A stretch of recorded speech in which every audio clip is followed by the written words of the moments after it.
Biden said precautions have been taken to ensure that Putin cannot blame Wagner's coup on the United States.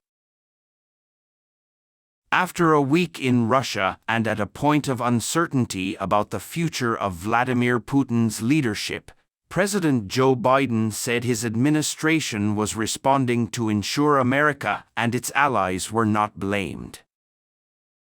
President briefed on what had happened in the last 72 hours in Russia, where Wagner Group mercenaries captured a major center of Russian defense before turning their lines to the capital.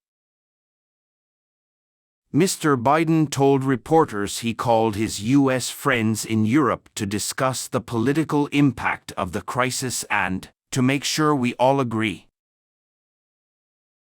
It is important that we control our reaction and fulfill our expectations, he said, adding that the meeting leaders agreed on what he could do for Vladimir Putin, adding that there is no excuse for that. Blame the West or blame. We've made it clear we're not involved, he added.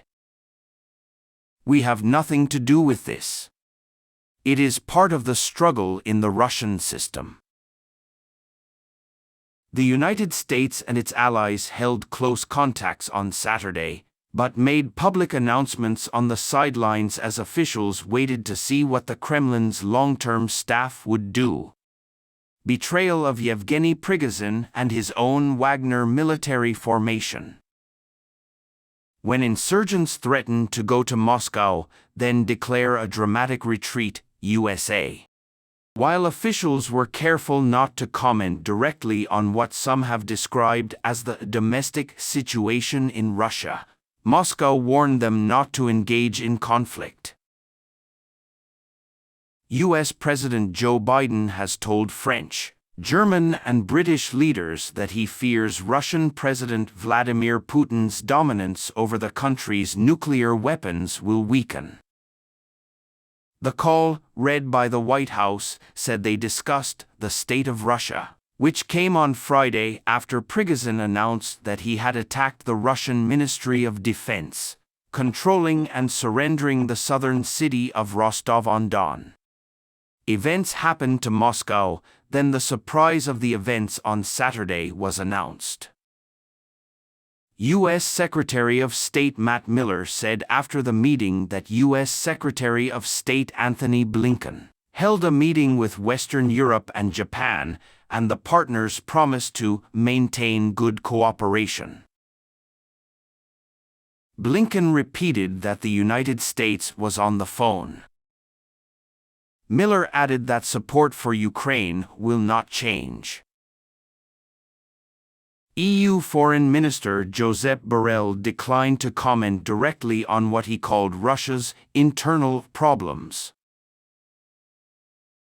However, he said the EU has opened its crisis response center and the bloc is cooperating with EU officials ahead of Monday's Foreign Affairs Conference. Our support for Ukraine is unwavering, he said. Otherwise, officials remain silent despite seeing what will happen in Russia's worst security crisis in decades. Biden and Vice President Kamala Harris met with senior U.S. security officials earlier on Saturday, including Secretary of Defense Lloyd Austin, Pentagon Chief of Staff Mark Milley, Director of National Intelligence Avril Haines, and CIA Director William Burns. USA. The military, which said American officials should be careful, said they did not want to give Putin or others a reason to hold Washington responsible for the incident. Moscow has issued a warning to America and its allies to withdraw.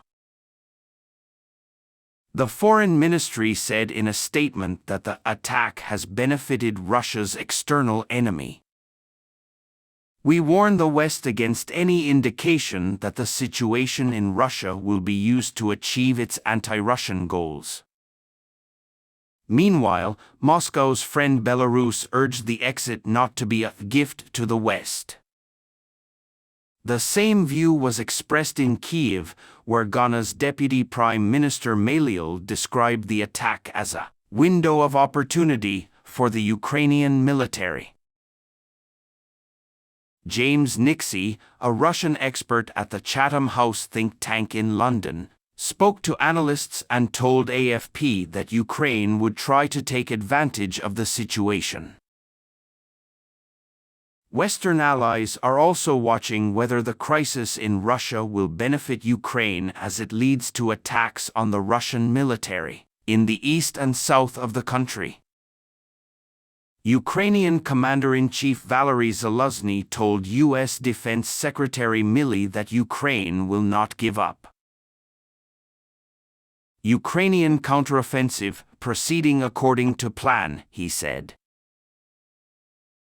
An important question, according to experts, is whether Prigozhin's rebels are trying to control one of Russia's nuclear arsenals, in particular its tactical arsenal.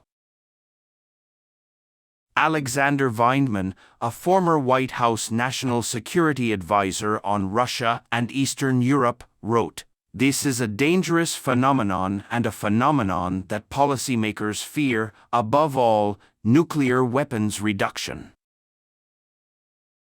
This fear has always haunted America." Chapter: The West should not see Prigozhin as a hero and expect the Russian elite to abandon Putin for him. Personally, he said many Russians probably saw Putin's war against Ukraine as a big mistake.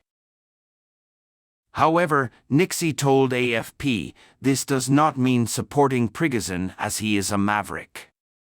According to Kyiv, he said that Prigozhin's betrayal did not mean the end of their quarrel. While it's a beneficial effect for the Ukrainians, they'll be happy it's there and they'll want to use it on the front lines. It's not their soldiers in bright coats and trousers.